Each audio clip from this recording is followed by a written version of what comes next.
Hirar Hadiza Gabon da Ummi Nuhu ya zamar wa Ummi Nuhu alkhairi. Gaskiyar magana kan kai Sultan gidan yari da DSS suka yi. Sanadiyar hirar Hadiza Gabon da Ummi Nuhu tabbas ya zama alkhairi, inda producer Bashir Mai Shadda ya fito ya shaida wa al'umma irin nasarar da Ummi Nuhu ta samu da kuma alkhairai. Assalamu alaikum warahmatullahi ta'ala wabarakatuh, masoya duk inda suke a faɗin duniya. A wannan bidiyon naku ne musamman waɗanda suka taimaki jaruma Ummi Nuhu. So na zaɓi ne wannan bidiyon ne da muku godiya akan abin da ya faru. Wallahi daga jiya zuwa yau bayan Allah nan ta samu kuɗi sosai, ta samu alheri, kuma wanda hirar da Hadiza ce da ita ne jawo mutane da suka san halin da take ciki, dan ta yi ma an cikin masana'antar da yawa ba su san halin da take ciki ba. Sannan mutanen gari masoyanta tunda ta taɓa yin fim san da take ciki ba sai yanzu. So ina so wannan bidiyon naku ne gaskiya waɗanda suka ga kan babanta da saka, wallahi na ji daɗi sosai, na gode. Mutane da yawa sun turo mu da suke daga cikin ɗan masana'antar ma, wasu abokanai na ne, wasu jaruman da muke saka a cikin fim ne mata sun yi kokari iya nasu, wallahi sun turo mata kuɗi. Da a madadin Ummi Nuhu ya Abubakar Bashir Mai Shadda, ina ƙara gode muku da masoya waɗanda ba a Najeriya suke ba, duk sun ga akan don ba sun sa mata kuɗi. So ina so sake amfani da wannan damar don gode muku. Mun gode, Allah Ubangiji ya saka da alkhairi. Allah Ubangiji duk wani wanda yake cikin wata matsala, Allah ka fitar da shi. Ubangiji ya yi wa duk wani musulmi mumini damuwar da take damunsa. Dama a matsayin ka da mumini ba ka rasa damuwa ba. Kuma dai ina ƙara godewa duk waɗanda suka taimaki wannan jaruma Ummi Nuhu. Wallahi mun ji daɗi sosai, mun gode. Kuma amfanin dama ɗora account number ɗin kenan saboda wasu za su gani kuma za su tausaya, za su taimaka. Tunda abin da ya samu muka ɗora account number ɗin, akwai waɗanda na ga gani a TikTok da Instagram suna tambayar da Allah ya za a samu account number ɗinta ko phone number ɗinta, suna so su taimake ta. Kuma wallahi daga jiya zuwa ina ta communicate da ita, ina ta jin abubuwan arziki da ake ta tura account ɗinta. Wasu ma daga cikin jarumanmu na Kannywood ne da waɗanda ba ma 'yan Kannywood ba, tun na gani. Na gode, Allah Ubangiji ya saka ku da alkhairi, Allah ya ba ku gidan aljanna. Na gode da yake so taimake ta da akan number internet zan sake sa kasan wannan bidiyon ya gani. Duk wanda yake so yake da ra'ayi baya kaɗan baya yawa zaka iya taimakon ta. Allah Ubangiji ya ba mu ladan, Allah ya da mu ladan baki da. Na gode. Har zuwa yanzu ana ci gaba da tattauna yadda za a taimaki jarumar, a wani gefe kuma masoya jarumar suna ci gaba da alhini. Aminci wallahi na sani sarai, saboda kiba kina da tausayi. Wallahi aminci ban taɓa ganin abin da ya tada min hankali irin wannan abin. Tunda nake ban taɓa ganin abin da ya tada min hankali irin wannan abin. Kai duniya abin su buri. In kuɗin ne kake shi ta samu, in wani tashin ne ta samu, to kaka ta same su. In warin ne tana da su. Wai zama tukuli ka ku gani Ummi sai gashi a yanzu. Dan Allah dan annabi mu taimake ta, wallahi hadda ni aminci in je kun gangama abin da kun gaba, dan Allah kun magana kin sani sarari ni sawa ne. Kuma in ni zan fara sanawa ma to kuwa ba da wallahi a dar a shirye nake da mataimaki wannan baiwa Allah. Dan Allah dan annabi mu taimake ta, dan Allah mu taimake wannan Allah wannan. Ita ma masayu ta a cikin mu, dan Allah dan annabi ruwa mata asiri. Dan Allah da manyan jarumai wanda kuka dade a cikin wani abin, dan Allah da annabi ku dubiyo Allah wannan. Sa Abba Al-Mustafa sa Alinu, dan Allah ku dubiyo Allah wannan. Ko Allah karshe ubangiji Allah sa mi karshe mi kyau. Dan Allah ran da mu taimake ta, wallahi kuka ne bi ruwa ne kuka ban taɓa ganin abin da ta da mana. Assalamu alaikum warahmatullahi ta'ala barakatuhu. Mai magana Ayatullahi Tage Google President. So daga jiya zuwa yau akwai interview din da Hadiza Gabon ta yi a tech show dinta da ta yi tare da tsohuwar jarumar Kannywood Ummi Nuhu. To ba wani abu zan faɗa ba, dai dan abin da zan faɗa dai ƙarin haske ne. Yadda na ga abin yana ta yawo mutane da yawa, abin yana zama musu izina, suna kuma kafa reference da abin da suka gani da kuma wanda suka ji daga bakinta. To ni dan jan hankalin da zan yi kaɗan ne, ba da yawa ba, shine kar ya zama mana jan hankali irin wanda da yawan mutane mutuwa take musu, wanda kawai da an yi mutuwa, an yi 3, an yi 7, an yi 40 shikenan abin ya zama labari ya wuce. Wato wannan abun ko mu sani ko kar mu sani tabbataccen abu ne da yake faruwa a cikin rayuwar kowanne mutum, walau mace walau namiji. Duk duniya ba wanda ya kai ka sanin kanka, ba wanda ya fi ka san kanka, ba kuma wanda ya san yadda kake kamar kai kanka. Kai ne ya kamata kai wa rayuwarka adalci dan ganin cewa komai naka ya tafi akan tafarkin da ya dace. A yi duba sosai da tsanaki, sannan muna ƙara jan hankalin mutane sosai wajen samun dama. Mutum ya samu dama ka ce dole sai ka burge wasu mutane waɗanda ba ma kamar a ce jarumi ko mawaki ko wani abu da za a ce wannan masoyinsa bane zai abin da yake burge su. Kawai ka waro wasu abokanai ko wasu alƙarya ko wasu mutane waɗanda watakila su kansu ma ba su gama sanin kansu ba kuma ba su burge kan nasu ba, ka ce sai ka burge su. Don haka akwai abu guda uku da na fahimta wanda ya kamata kowa ya mai da hankalinsa akai shine a yayin samun dama ka fahimci ina ka same ta, a lokacin da ka same ta ka san ka gina mu'amalolinka masu kyau da mutane ta yadda za ka samu jin kai na al'umma a lokacin da ka rasa wannan damar. Abu na uku kuma ka ji tsoron Allah akan dukkan wani mataki ko wani hali da ka tsinci kanka a rayuwa. So hakan zai taimaka maka sosai wajen ganin rayuwarka ta dau seti ta kalli abin da ya kamata. Amma dai lallai abin dubawa ne sosai mai girma a cikin rayuwar Ummi Nuhu. Addu'ar da zamu yi mata shine ubangiji Allah ya sa ƙarshen ta farkon ta kyau, Allah kuma ya kawo mata ɗaukin gaggawa saboda darajar Annabi Muhammad sallallahu alaihi wasallam. Allah ya mata mafita ta alkhairi wacce tafi wadda take nema. Allah ya amshi addu'ar ta fiye da roƙonta. Mu ma Allah ya dora mu akan hanya madaidaiciya. Allah ya bar mu da masoyi mu Annabi Muhammad sallallahu alaihi wasallam.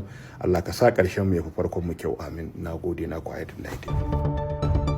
A nan gefen kuma fitaccen mai yada labarai Sultan ya haɗu da ibtila'i inda shugaban ƙasa Bola Ahmed Tinubu ya sa hukumar DSS su kama shi kan ana zargin shi da yi wa shugaban ƙasa ƙarya kan lafiyarsa. Da umarnin shugaban ƙasa aka kamo matashin nan Sultan tun daga jihar Kano zuwa birnin tarayyar Abuja, wanda yanzu haka ma an kai shi gidan ajiya da gyaran hali wato prison, kuma akan wani bidiyo ne da aka wallafa a shafin TikTok. Ku biyo mu daki bayan daki don jin yadda al'amarin yake. Kuna sane da mun kawo muku labarin an je har jihar Kano da Hilux an je kofar gidan wannan matashi wato Sultan Gali, wanda aka san shi a kafafen sada zumunta tare da ɗaukarsa da tafiya birnin tarayyar Abuja da shi, wanda daga bisani aka yi bincike aka gano DSS ne suka kama shi. Yanzu haka a jiya Juma'a 25 ga watan 7 na shekarar 2025 DSS din sun gurfanar da shi a gaban kotu, wanda tuni kotu ta tura shi zuwa gidan ajiya da gyaran hali wato gidan yari. Kuma wannan duka ya biyo bayan tuhumar da ake masa na waɗannan fayafayen bidiyo guda biyu.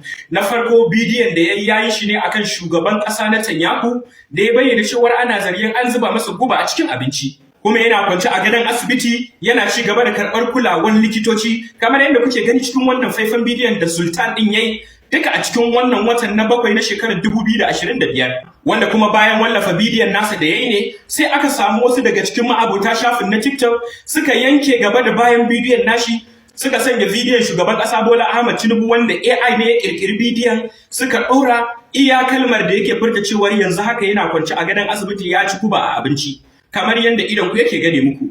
Ya ci guba a cikin abincinsa, wanda yanzu maganar nan da nake muku majibantan ofis ɗinsa su suka fito suka bayyana wannan abin da ya faru awa 3 da suka wuce.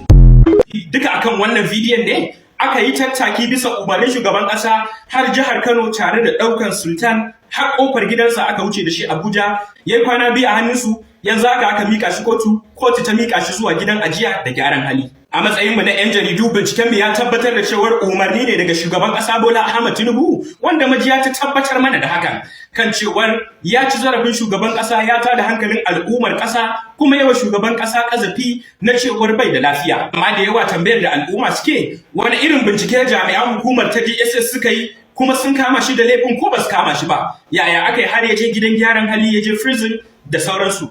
Ku biyo mu a labari na gaba. So kamar yadda na ambata muku, wannan faifan bidiyon shi ya sanya aka kama Sultan daga jihar Kano har zuwa birnin tarayyar Abuja, da yanzu haka aka sanya shi a prison.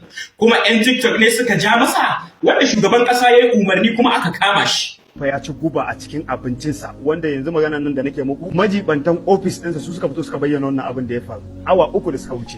Bidiyon da ake tuhumarsa a kai kenan, ga kuma bidiyon da ya yi wa Netanyahu wanda shine asalin bidiyon original. A hali yanzu fa Benjamin Netanyahu ya ci guba a cikin abincinsa, wanda yanzu maganar nan da nake muku majibantan ofis ɗinsa su suka fito suka bayyana wannan abin da ya faru awa 3 da suka wuce. Kamar yadda kuke gani dai ga ƙarin bayani a ranar 20 ga watan Julai ɗin nan da muke ciki, ofis ɗin Prime Minister Benjamin Netanyahu sun bayyana cewa fa Benjamin To bayan fitar wannan bidiyon ne wasu daga cikin 'yan TikTok suka yanke maganarsa, suka yanke gaba da baya, suka ɗora bidiyon Tinubu na AI yana kwance a gadon asibiti, suka kuma wallafa. Idan kun kula wannan bidiyon shots din yana da sakanni 11 ne, shi kuma wannan original din yana da sakan kusan 1 da mintuna, wanda bayan fitar bidiyon ne majiyar mu kamar yadda ta tabbatar mana aka yi umarni ga DSS suka je suka ɗauki Sultan har gida, inda yanzu haka aka kai shi kotu kuma aka mika shi prison. Tambayar da mutane da dama suke yi shine, jami'an hukumar ta DSS sun gudanar da binciken su kuma me suka samu?